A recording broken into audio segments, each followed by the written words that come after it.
What happened when you told your family, I'm not your outlet anymore? They laughed like it was a joke, until I packed my bags and didn't come back. That's when the silence started to scare them.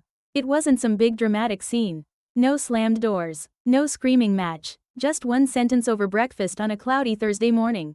I remember because the eggs were overcooked, and Mom was already muttering about how no one appreciated her effort.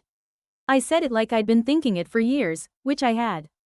Calm, clear, almost like I was reading a line from someone else's life, I'm not your outlet anymore. My brother chuckled into his orange juice. My mom rolled her eyes. Dad didn't even look up from the paper. It was like I'd told them I was trying a new shampoo. Nothing landed. I finished my toast, wiped my mouth, and went upstairs to pack. I didn't slam the door. I just left. At first, I thought maybe they didn't believe me. That they thought it was another one of my moods. The word Mom always used when I tried to express actual emotions. But the truth is, I think they believed me more than they wanted to admit. Because when someone finally steps out of the role you've forced them into for years, the absence is louder than any confrontation. They didn't call that day. Or the next. It took 3 days for Mom to leave a voicemail, so I guess you're serious about this little tantrum. That was her word, tantrum. Like walking away from years of being the family trash bin for anger and projection was some kind of child's outburst. I didn't respond. She called again a week later. You've made your point. Come home. Still didn't respond. It took 2 weeks before the tone shifted. Your father isn't sleeping well. Mark's worried. You're hurting people. That's when I knew I'd really left. Not just physically, but emotionally. They couldn't reach me in the old ways anymore. I moved into a 1-bedroom apartment on the edge of town. Sparse furniture, second-hand dishes, the kind of place that echoed when you spoke too loud. But it was mine. No one barged in unannounced. No one critiqued what I wore or how I sat or why I was quiet. The silence, at first, felt like guilt. But slowly, it began to feel like peace. I started therapy. Not the kind you go to once or twice and abandon. Real therapy. The kind where you sit in a room with someone who doesn't flinch when you talk about things you've never said out loud. I remember telling my therapist, I think I was the emotional garbage disposal in my house. She didn't even blink, just nodded, like it made perfect sense. And it did, because every family has a system. A rhythm, a way of surviving that becomes invisible to the people inside it. And in my family, survival meant someone had to absorb everything. Dad's resentment, Mom's insecurity, Mark's rage, and for some reason, that someone had always been me. I was the youngest, the quiet one, the mature one, which really meant the one who shut up, swallowed her feelings, and played nice no matter how much it hurt. I was praised for being low maintenance, which, in hindsight, just meant easy to ignore. But stepping out of that system didn't mean it stopped operating. It just meant someone else had to absorb the fallout. Apparently, it was Mark. 3 months after I left, I got a text from my cousin Jenna. Just 3 words, he punched Dad. I stared at it for a long time. Not because I was shocked Mark had done it, he'd always been volatile. But because I wasn't there to buffer it. I didn't respond. Jenna followed up later that night, your mom's been asking if I've talked to you. I didn't say anything, just figured you'd want to know. I didn't answer that either. Because here's the thing, when you finally leave a toxic system, the guilt doesn't evaporate. It mutates. It tries to find new entry points. Family will use silence like a scalpel, carving your absence into evidence of betrayal. They'll tell your story for you. Recast themselves as victims. Frame your escape as abandonment. And if you're not careful, you'll start to believe them. I almost did. There was a night, month 5, where I nearly drove back. It was raining. I'd just watched a movie that hit too close to home. One of those family is everything narratives that makes you feel like a monster for drawing boundaries. I stared at the dashboard. Keys in the ignition, heart racing, and I thought, what if they're right? What if I'm the problem? Then I thought about the day Mark shoved me into a wall when I was 16 and no one said a word. I thought about the time Mom told me to stop being dramatic after I spent 3 days crying in bed. I thought about the birthday where Dad didn't show up and no one acknowledged it. And I turned the car off. Because walking away wasn't about blame. It was about survival. The silence that followed wasn't empty. It was sacred. And for the first time, I was learning what it meant to live without bracing. Without shrinking. Without wondering what version of someone I'd get when I walked through the door. I learned that safety isn't the absence of conflict, it's the presence of respect. And in that little apartment, with its cracked linoleum and second-hand couch, I felt safer than I ever had in my own childhood bedroom. They tried reaching out again. Letters. emails, even a surprise visit once, which I didn't open the door for. Each attempt followed the same arc, first confusion, then blame, then a demand for forgiveness without accountability. But I never went back. Because here's the truth no one likes to say out loud. Sometimes the healthiest thing you can do is disappoint your family. And I was finally okay being their disappointment. It's funny how the world reacts when you start choosing yourself. Some people call it selfish. Others call it growth. I've found that the ones who think you're being selfish are usually the ones who benefited most from your silence. At work, people started to notice a shift in me. I wasn't the doormat anymore. I stopped volunteering for extra shifts when I was already burnt out. Stopped agreeing with things just to avoid conflict. A coworker once said, "You've changed." I smiled and said, "Yeah, that's the point." What I didn't tell him was that I spent the first 3 months waking up in a panic, thinking I'd forgotten to smooth something over. That I'd left someone disappointed. That a bomb was ticking somewhere and I hadn't defused it. Because for so long, my nervous system had been trained to anticipate explosions, even in silence. But when no explosions came, I started to trust the quiet. It didn't mean I forgot everything.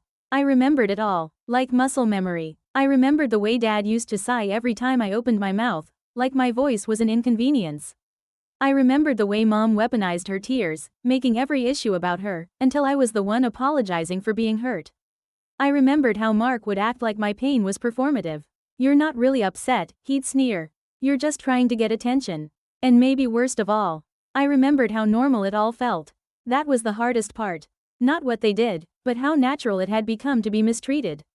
It took nearly a year before I could go a full week without some version of them in my head. A tone, a phrase, a guilt trip I'd memorized.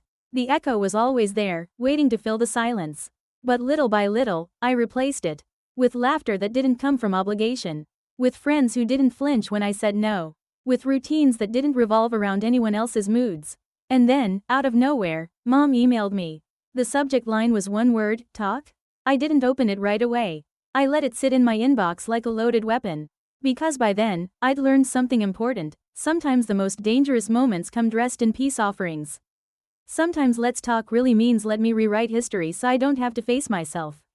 When I finally read it, it was short. Too short. A few lines about how she'd been thinking about me. How family should stick together. How life is too short to hold grudges. No mention of what happened. No acknowledgement of why I left.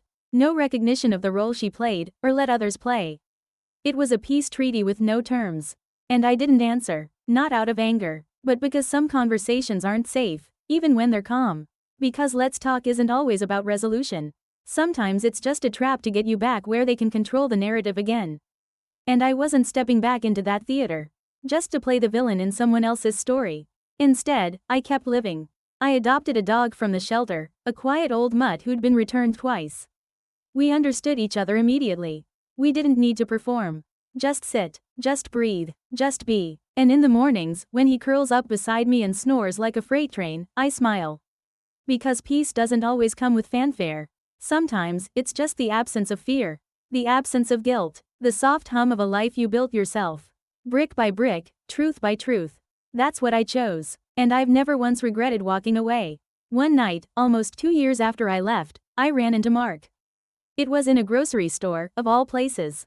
I was standing in the frozen food aisle, comparing 2 brands of cheap pizza, and there he was, same posture, same scowl, like he'd aged 5 years in 2. He looked thinner, angrier. Like life had finally started serving him portions he couldn't dump on someone else. He spotted me. I braced myself. But he didn't yell, didn't lunge, just walked over, arms crossed like he was holding himself back from saying too much. "Mom says you've gone cold," he said. I blinked. "That's so?" He nodded. "She says you don't even ask about us anymore. That you don't care." I took a deep breath and said what I'd practiced 100 times in therapy. "You know what's funny? For years, I asked about everyone. Checked in, picked up the pieces, and no one ever asked how I was doing. Not once. So yeah, I stopped asking. I stopped pretending." He stared at me like he didn't recognize the version of me standing there. Then he muttered, "You were always too sensitive." And I laughed. Not a bitter laugh. A tired one. The kind of laugh that doesn't need to defend itself anymore. "No, Mark, I was finally sensitive, to myself. To what I needed. And maybe if you tried that sometime, you wouldn't be walking around looking like a kicked dog." He didn't say another word. just turned around and walked away. I didn't follow. Because that was the difference now. I didn't chase things that hurt me. I didn't run after people who'd rather see me quiet than healed. I checked out, drove home, heated up the cheap pizza, sat with my dog, watched a documentary, slept like a baby. That's the part people don't tell you about healing. It's not dramatic. It's subtle, quiet, personal. It happens in moments you almost miss, like choosing peace over closure, or silence over explanation. It happens when you don't open the email, when you let the phone go to voicemail, when you stop needing the last word because you've already said enough, to yourself. Years later, when I tell people I don't speak to my family, they look at me like I'm missing a limb. They say things like, "But don't you miss them?" And I do. I miss the idea of family, the potential of what it could have been. But I don't miss being someone else's emotional storage unit. I don't miss dreading holidays. I don't miss crying in my car because I couldn't cry in the house. I miss what I thought they were, not what they were. And that's a grief I've made peace with. Not the kind that fades, but the kind you fold into yourself. The kind that becomes part of your shape, not a wound, but a boundary. These days, I don't tell many people the full story. Not because I'm hiding it, but because I don't owe it. Not every scar is a conversation piece.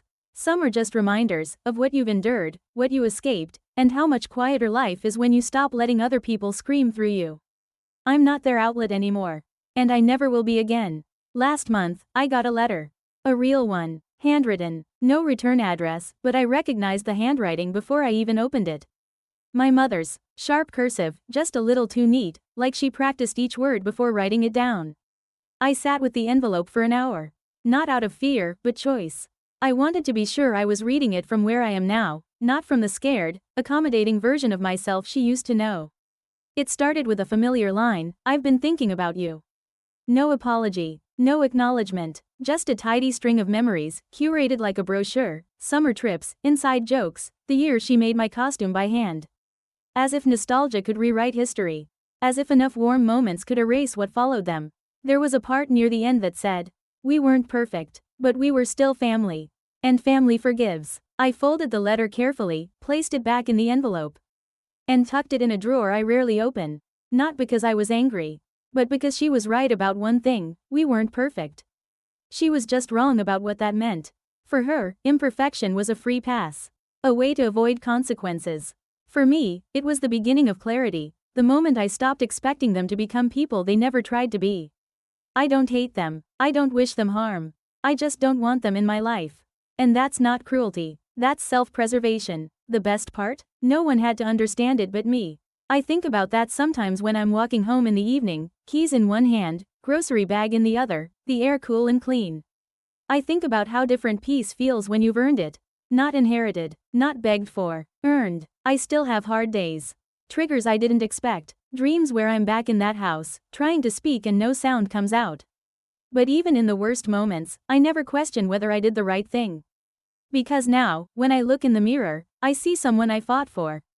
And I won. Not loudly, not dramatically, but fully. So if you're reading this and wondering if it's worth it, if walking away from the people who claim to love you but only show it in pain is too much, let me tell you. It's not too much. It's the bare minimum. You don't exist to be their lightning rod. You don't exist to absorb their chaos. You are not their outlet. And you never have to be again. A few weeks after that run-in with Mark, I got a message from Aunt Sandra. She's technically my mom's older cousin, but everyone always called her Aunt. She was one of the only relatives who ever saw through the noise, not that she ever said much about it out loud. Her message was short, just, "I hope you're okay. I know things were never easy for you over there. If you ever want to talk, I'm here." It caught me off guard. Not because she reached out, but because of the way she worded it. Like she knew, like she'd always known. That validation hit harder than I expected. I stared at the screen for 5-10 minutes. I didn't even cry. I just sat there, holding my phone like it was the first time someone saw me without me having to explain why I needed to be seen. I wrote back eventually. Nothing dramatic. Just thank you. That means a lot. I'm still figuring it out. She didn't push. Just sent a heart emoji and said, "That's enough." In a strange way, it helped me stop needing my parents to get it. I realized I was holding on to some buried hope that if I just explained it the right way, laid it all out neatly, like evidence in court, maybe they'd see. Maybe they'd finally understand why I left. But Sandra's quiet support reminded me, some people already know. And the ones who don't probably never will. That spring, I started dating someone. Her name was Renee. We met at a bookstore, both reaching for the same battered copy of The Bell Jar. It sounds cliché, I know. But she smiled, made a joke about fate, and I actually laughed. Not one of those polite chuckles I'd trained myself to do around my family. But a real laugh, deep and full. It startled me. She asked if I wanted to grab coffee. We talked for hours. For the first time, I told someone a version of my story without minimizing it. Without defending my parents halfway through. Without trying to make it sound like things weren't that bad. And she didn't flinch. She didn't look at me like I was damaged or dramatic. She nodded, asked thoughtful questions, told me a little about her own family, different flavor, same patterns. Being with her was the first time I felt like I wasn't performing. I didn't have to shrink myself to keep the peace. I could just exist, awkward moments and all, and she stayed. That terrified me at first. I kept waiting for the rug to be pulled out. For the mask to slip. For some hidden cost to reveal itself. But it never did. Instead, she made me breakfast on Sundays. Picked up extra napkins when I forgot them. Kissed my forehead when I zoned out during conversations. And once, when I had a nightmare, one of the bad ones. Where I'm 16 again and trapped in the kitchen while my dad lectures me for disrespecting the family, she held me until I stopped shaking. Didn't ask me to explain. Just stayed. That was the moment I knew, healing doesn't always come in grand gestures. Sometimes, it's just someone not leaving. I told her I loved her 6 months in. She said it back. I almost didn't believe her. But she said it like it wasn't a question. Like she meant it, not just in the moment, but in the long. Quiet afterward. Around that time, Mom tried to reach out again. This time through a Facebook message. The platform felt weirdly formal, like she was trying to put on a performance for a wider audience. She started with, "I don't know what version of me you've been telling people about, but I'm not the monster you make me out to be." I didn't answer. Not because I didn't have a response. I had pages of responses. But I'd stopped performing my pain for people who only wanted to edit the story. Instead, I screenshotted the message and sent it to my therapist. We talked about how manipulative it was. How it started with deflection, moved into guilt, and ended with veiled anger. It was a cycle I knew too well, and I wasn't stepping back into it. It still hurt, though. Not the message itself, but the fact that even after all that time, she still couldn't just say, "I'm sorry." Renee sat with me on the couch that night, legs tangled with mine, and said, "She doesn't know how to love you in a way that doesn't hurt." And for the first time, I believed that wasn't my fault. It was just a fact. Like the color of the sky. Undeniable, impersonal, not up for negotiation. I started journaling more, writing letters I'd never send. To my mom, to my dad, even to Mark. Not to make peace with them, but to make peace with me. To name the things I never got to say. To stop holding the weight of words that were never mine to carry. Some days it helped. Some days I cried so hard I had to lie down on the floor just to feel anchored.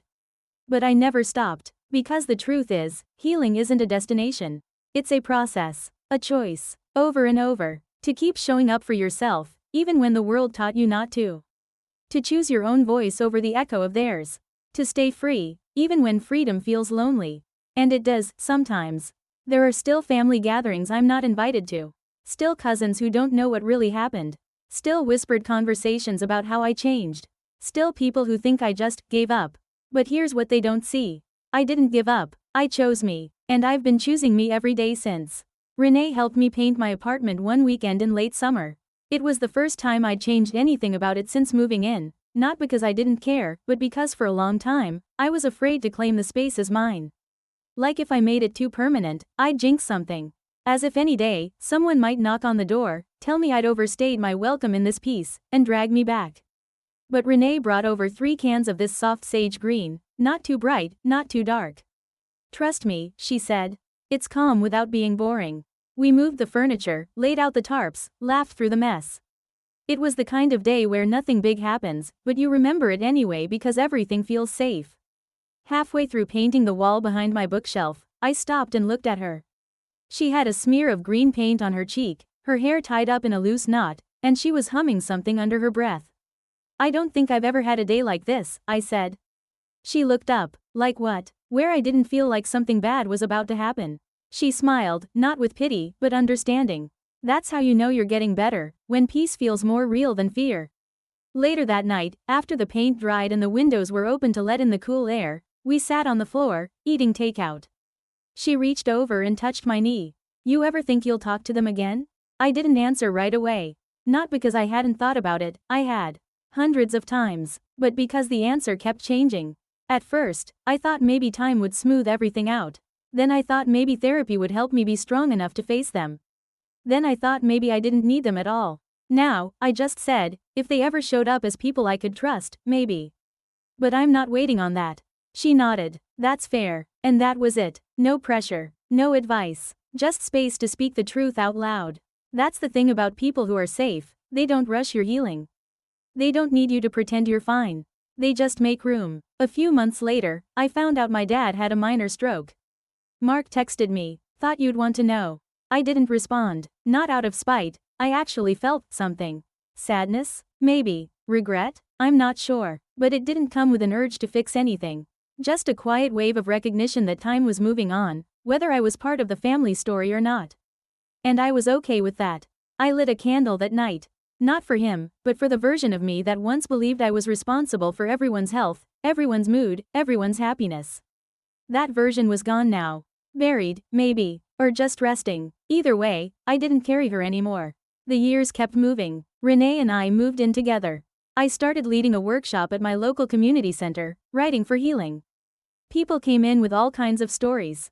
Loss, betrayal, heartbreak, survival. Some didn't even write, just sat in the circle, nodding when someone else found the words they couldn't. I saw myself in every single one of them. The quiet ones. The ones who apologized before every sentence. The ones who talked in loops, trying to make sense of why they still wanted love from people who never gave it safely. I never gave advice, just listened, because sometimes the only thing people need is to not feel alone. One evening, after everyone left, I stayed behind to tidy the chairs. I found a note tucked under one of the clipboards. It said, "Your story made me feel like I wasn't broken. Just wounded. Thank you." I stood there for a long time, holding that little scrap of paper like it weighed 1,000 pounds. Because once, I'd needed someone to tell me the same thing. And now, somehow, I'd become that someone for someone else. I drove home that night with the windows down, the radio low, the wind soft on my face. And I realized something. I hadn't thought about my parents in days. Not with guilt, not with pain, not with anger, just hadn't thought about them. Because the life I'd built was finally loud enough to drown out the echo of the one I'd left. And for the first time in my entire life, I didn't feel like someone's outlet. I just felt like me. About a year after we moved in together, Renee's younger sister had a baby. The first in their family. I went with her to the hospital, stood awkwardly at the edge of the room while everyone fussed over the newborn. Renee beamed like I'd never seen before. I could tell she was already picturing herself as an aunt, weekend visits, birthday gifts, showing up for every milestone. Later that night, back at our apartment, she curled up next to me on the couch, her voice soft. Do you ever think about kids? It hit me harder than it should have. Not because I didn't want them, but because the idea scared the hell out of me. I hadn't said it out loud before, but I'd always carried this quiet fear. What if I became like them? What if all the damage they poured into me had seeped into my bones and would someday leak out onto someone else? Renee waited, patient, gentle, no pressure. I think about it, I finally said. And then I remember everything I didn't get. And I wonder if that's the kind of thing you ever stop carrying. She kissed the side of my head. Maybe you don't stop carrying it. Maybe you just learn how to carry it differently. That stayed with me. The next week, I brought it up in therapy. My therapist nodded, thoughtful as always. Wanting to do better is already a sign you won't repeat it. But part of healing is grieving the parent you didn't have, so you don't unconsciously try to be them. I started journaling again, this time not to my parents, but to a child that didn't exist yet. A letter I might give them someday. About what I learned, about what I never want to pass down. About how love isn't sacrifice, and silence isn't strength, and apologies mean nothing if they're not followed by change. Writing it felt like shedding skin. Like choosing a future that wasn't built on fear. But just when I started to feel like I was getting ahead of the ghosts, one of them showed up at my door. Literally. It was early morning. I'd just gotten back from a walk with the dog. Renee was in the shower. There was a knock, not loud, but steady. I opened the door, and there stood my father. Older, grayer, slower, holding a paper bag with 2 muffins and a small thermos. I didn't say anything, just stared at him. I was in town, he said, like that explained everything. I wanted to laugh. or scream, or close the door. But I didn't move. I figured. He looked down at the bag. You might still like blueberry. I hadn't eaten blueberry muffins since I left. They made me nauseous now. I don't know what you think this is, I said quietly. But showing up doesn't erase anything. I know, he replied. And for the first time in my life, his voice didn't sound like a weapon. It just sounded tired. We stood there for a long time. Not speaking. He didn't apologize. Not really. Just said things like I made mistakes and I wish I'd done things differently. Phrases that were safe, general, vague enough to be true without being specific enough to mean anything. I'm not here to make things right, he added. I just wanted to see you. And that somehow made it worse. Because he could have made things right. Years ago. 1,000 chances ago. But he didn't. And now that he'd lost control, now that I wasn't waiting for his approval anymore, he wanted grace. Closure. A clean ending. I couldn't give him that. I think you should go, I said. He nodded, left the bag on the step, walked away without looking back. I stood there with the door open, the wind catching the edge of the paper bag. And I realized something brutal. Forgiveness isn't about whether someone wants it. It's about whether they've earned it. And some people never do. I didn't cry. I just threw the muffins in the trash and made coffee. When Renee came into the kitchen, I told her. She didn't say much, just wrapped her arms around me and held on. That night, I slept better than I had in weeks. Not because I felt closure. But because I didn't give him the ending he came for. I gave myself the one I needed. And that made all the difference. He didn't come back again. No letters, no calls, not even a message relayed through Mark or some distant cousin. Just silence. And it was strange, not comforting, not painful, just there. Like a quiet hum in the background of my life. I didn't realize how much I had braced for more, another attempt, another guilt trip, another emotional ambush dressed up as concern. But when none came, something loosened in me. It was almost like he'd tested the door and finally realized it was locked for good. A week later, Renee's mother invited us to dinner. It was casual, no occasion. Just grilled chicken, wine, and one of those berry crumbles her mom always made too sweet. The whole evening was easy in a way that still caught me off guard, laughter, teasing, actual listening. At one point, Renee's dad leaned over to ask me about my writing group, genuinely interested, nodding along like it mattered. I didn't say much about my family. I never really did, but something about the way they just let me be made me feel safe enough to speak. My dad showed up last week, I said, and the room got quiet, not awkward, just attentive. I explained, briefly. No dramatics, no tears, just facts. Her mom shook her head slowly. That kind of visit isn't for you. It's for him. They want peace without accountability. That was the first time someone said it out loud. And I realized, she was right. My dad didn't come for me. He came to clean his conscience. To make sure he could say he tried. I wasn't his son that morning on the porch. I was a mirror. And when I didn't give him what he wanted to see, he walked away. Renee reached for my hand under the table. I squeezed back. And for the first time, I didn't feel like an outsider at a dinner table. I just felt present. Like I belonged. Not because I'd earned it. Just because I existed. A few months later, I got sick. Nothing major, but enough to knock me out for a few weeks. Fever, coughing, no energy. Renee stayed home from work 2 days in a row just to sit with me. Made soup, rubbed my back, held my hand when I had chills in the middle of the night. At one point I whispered, "You don't have to do all this." And she looked me dead in the eyes. That's the difference between obligation and love. I want to. It undid something in me. Because when I was a kid, being sick was just another inconvenience to them. Something that disrupted their routine. I remember lying in bed, burning with fever, while mom shouted at me from the hallway to stop milking it. I remember dragging myself to school with strep throat because dad said I was being dramatic. I remember sitting at the nurse's office, calling home, and no one picking up. And here I was now, an adult, loved not just in theory but in action. The contrast was almost too much to hold. After I recovered, I wrote a piece about it for the group, not directly, just in metaphor. A short story about a house that only made noise when someone left, and a man who spent years waiting for silence to feel like peace.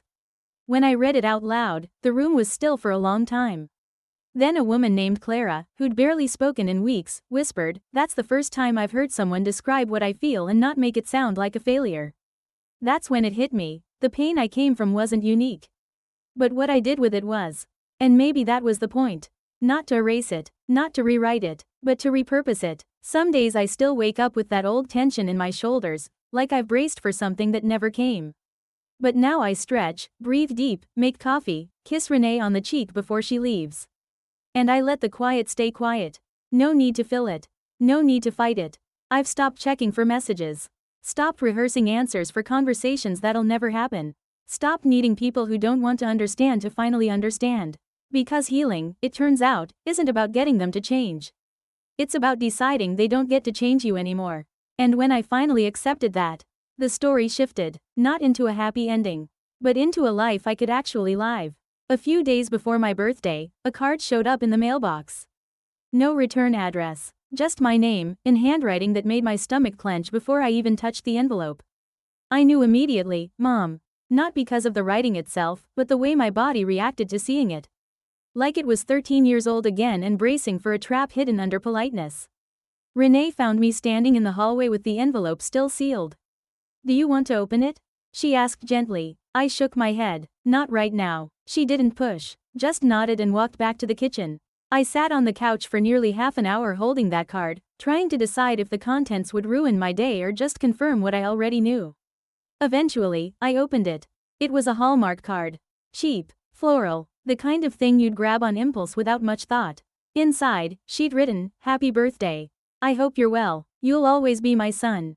That was it. No apology, no context, no recognition of the years she ignored every boundary I fought to put up. Just those words, you'll always be my son. I stared at them for a long time, not angry, not sad, just tired. Because that card wasn't about me. It never was. It was her way of checking a box. Proof, probably, to herself or someone else, that she tried. But trying without honesty isn't love. It's image maintenance. I didn't respond. I didn't rip it up either. I just slid it into the same drawer where I'd kept her old letter. Not as a keepsake, but as a reminder, this is what it actually looked like. Not the version my cousins were told. Not the one Mark tried to defend. Just this, silence broken only by shallow gestures. A birthday card that said more about guilt than love. Later that night, Renee lit a candle and made dinner. Nothing fancy, just my favorite pasta and a little chocolate cake from the bakery down the block. We ate on the floor like we always did, legs tangled, the dog asleep by our feet. No big speeches, no surprises, just peace. And that's when it really hit me, the version of family I grew up with was never built to hold love without conditions. It operated on fear, on image, on silence. But this quiet, boring evening on a couch with someone who didn't flinch when I said, I still don't know how to feel about all of it, this was the real thing. The freedom didn't come when I walked away. It came in the years after, in the slow, quiet choices to keep not going back. In the mundane safety of making coffee without feeling like I had to earn it. In the laughter that didn't carry an edge. In the fights that ended in listening instead of punishment. In learning to trust the silence, not as a threat, but as a sign that nothing bad was coming. Sometimes I still dream about the house. The one I grew up in. I'll be back in the kitchen, hearing my name shouted from the hallway, knowing I did something wrong but not sure what. I'll feel that pressure in my chest. The one that used to live there constantly. But then I wake up, and I'm not there anymore. I'm in my own bed. With the woman who chose me without asking me to perform. With the life I built that isn't loud, or dramatic, or perfect, but is mine. That's the thing people don't tell you about walking away from toxic family. You don't just lose the pain. You lose the rituals, the holidays, the shared memories, even the bad ones. You lose the idea of home and have to redefine it brick by brick. And sometimes, it feels like grief. Real, aching grief. But slowly, over time, it also becomes relief. Because one day, you wake up and realize you didn't just escape something bad. You created something good. And no one gets to take that from you. Not with a card. Not with a memory. Not with blood. I'm not their outlet anymore. And I never will be again.